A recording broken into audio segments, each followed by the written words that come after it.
I'm out here live at the Grand Theater where the shooting took place last night here on Johnson Street. 3 confirmed dead, 9 injured, 1 still in critical condition at a local hospital. We're still finding out more information about John Russell Hauser, the shooter. He's from Phoenix City, Alabama, small town Alabama. Is described by Chief Kraft as a drifter. Had been living apparently in a Motel 6 in town since the early part of the month. At 1 o'clock this morning, the Lafayette Police Department said they got a call about gunshots.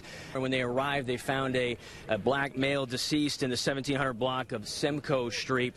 I talked to a lady who said she is the aunt of the young man who was killed. They had not released the name, and she said his name is Amon Bob. He's 30 years old. One of the interesting aspects about the different grades of gas is the fact that the demand for premium gas over the years has considerably gone down. The Scott Police Department was the first police department in Lafayette Parish to actively use these body cams, which actually protect them physically and also legally. There's a number of reasons why the veterans have not gotten the proper care they deserved over the years, but one of the major reasons is the almighty dollar. Yankee Gentleman is 16 years old, and one thing he likes, well, it's women. He's produced 33 daughters who have actually produced offspring. Most people are split down the middle when it comes to pit bulls. You either love them or you hate them. But the fact of the matter is, pit bull advocates say these dogs' behavior is directly linked to their owners.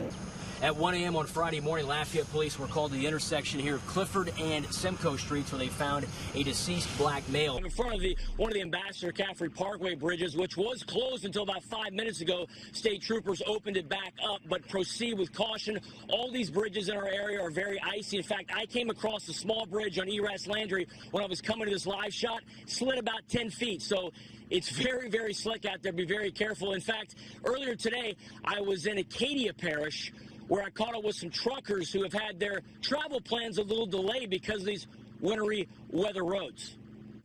South Louisiana is not accustomed to icy roads. Even the truckers who travel all across the country dealing with icy conditions are surprised that the bayous are frozen over. No, I'm used to this up north. Yeah, up north. Up northwest, northeast. All the bridges in Acadia Parish are closed. Truckers gathered at Frog City Travel Plaza in rain to talk shop on road conditions and accidents they've run across during their travels. And that one right here just passed me 10 minutes earlier, flying like a bat out of hell. The roads are solid ice, man. That's a Columbus song. Huh? That's a Columbus song. Kingsbury. Oh, Kingsbury. Okay. It's been slow travels because of the icy conditions. In fact, these truckers are almost a day behind where they should be on delivering their loads. See, I left the 583 in San Antonio at 5:15 Central, and I did not get to Brookshire until 11:15, 12:15 I was Eastern heading time. west on my Texas at 9 o'clock this morning. I just got him here an hour ago. But these guys are vets and will take the we'll wait till morning approach versus trying to test the back roads. I ain't gonna say I'm a pro, but I try to use common sense. And authorities are hoping that residents here at Acadiana listen to the truckers and use common sense and stay off the roads tonight. Live in Lafayette, I'm Jeff Horchak for News 10. The shooting here at the Grand Theater on Thursday has left Lafayette and all of Acadiana in a state of shock. But we're now getting a better picture of how this tragedy actually took place.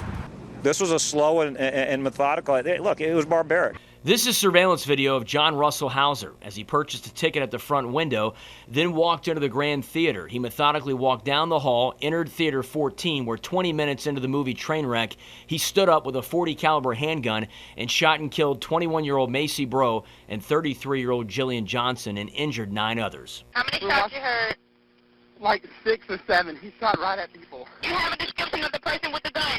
He was wearing a white polo. I don't know. He's an older man. Local law enforcement were on the scene within seconds of the first 911 call that was placed and found Hauser dead inside of the theater of a self-inflicted gunshot wound. Suspect is down. Suspect is down. We have several more victims inside with gunshot wounds. It is apparent that he was intent on shooting and then escaping. This shooting has left a permanent imprint on this community and will forever beg the question, why? Definitely never the same, especially the feeling coming to the movies will never be the same. We may never know why Hauser actually picked this theater in Lafayette, Louisiana to commit this heinous crime. Jeff Horchak, KLFY News 10.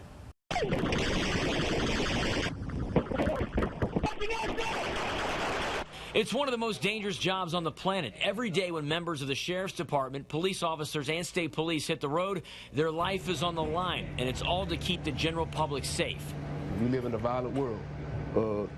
People that's going to commit violent acts have to be dealt with in certain manners. People who just comply and don't do that, if that was the whole public, we wouldn't have a job. Death tolls are rising for law enforcement. According to the National Law Enforcement Officers Memorial in Washington, 126 local, state, and federal officers lost their lives in 2014. That's up 24% from 2013. And 50 officers were shot to death in 2014. That's up 56% from the previous year.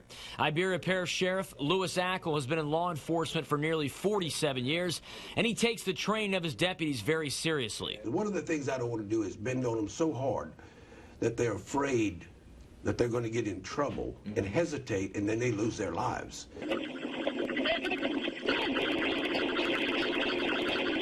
But at the same time, Ackle does psychological testing on his potential deputies to make sure they can handle the responsibility of wearing the badge. It weeds out those that want to have that King Kong attitude of putting a gun and badge on and going out there and walking on people. L898 at I-49, X-Ray Hotel, Mike.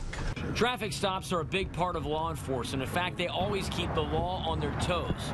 On making a traffic stop, the risk is always unknown. In December, New York City police officers Rafael Ramos and Win John Liu were ambushed and shot and killed while sitting in their squad car. Ambush killings among law enforcement was up nearly 15% nationally in 2014. And if these two officers would have had a chance to defend themselves, it may have been a different story. The things that he may have to do in the course of his duties sometimes is not going to always sit well with the public's perception about what he has to do. But it's the job that it has to be done to keep everyone safe. In any event when anybody has to lose their life or get seriously hurt, it's not good on either side. The Scott Police Department was the first police department in Lafayette Parish to actively use these body cams, which actually protect them physically and also legally. They show the truth. They show the whole story. It's not a matter of he said, she said. It's a matter of interpretation, because in the excitement of a call or a situation, even a victim or a suspect may state or anticipate that they did certain things or assume that they did or said certain things, and that's not exactly what took place. Law enforcement will continue to encounter the dangers that come along with the job, and in some cases pay the ultimate price in order to protect the public. Jeff Horchak, KLFY News 10. Turning now to state headlines this morning, New Orleans police say firefighters who doused a burning car found an unidentified woman's body in the trunk of that car. Police say a caller reported the car fire about 7 a.m. Sunday. Well, new information this morning, the names of the victims in a Breaux Bridge shooting last night have been confirmed by the St. Martin Parish Sheriff's Office. 3 people were killed in the shooting. Two-time jail escapee Theo B.G. Levier has been captured in Eunice in St. Landrew Parish. He had been on the run for actually 10 days. Authorities found the 21-year-old in a wooded area in Eunice. A Scott police officer was fired and arrested for misconduct on the job. New information on federal indictments handed down in connection with the Desperados case. The latest involves a former Karen Crow police officer. Lafayette police are looking for a man who held up a city restaurant on Monday morning. Back in Acadiana, University of Louisiana Lafayette Police Department needs your help in identifying 2 campus burglary suspects. This morning, a Jennings man is behind bars after he was arrested for having child pornography on his computer. 2 Generette teachers were also inside the theater when Hauser opened fire. The moments following the gunfire were very critical for those inside, and what these women did may have saved many lives. News 10's Carly Lang has a story. Concerned viewers reached out to News 10 on Tuesday about dead fish being found in the Atchafalaya Basin. News 10's Alfred Jones went to find some answers as to what's killing the marine life in a popular fishing community. Well, police are looking for the girlfriend of a man brutally beaten and robbed last Friday. When asked about the accusations, she said she didn't have anything to do with it. On Monday, the victim, Raul Ayala, told KLFY that he believed Candy Dupuy threatened to have men jump him and then steal his money. Ayala was beaten and robbed Friday night outside of the Chevron gas station on Gloria Switch Road. Now police are looking for his girlfriend in connection with the incident.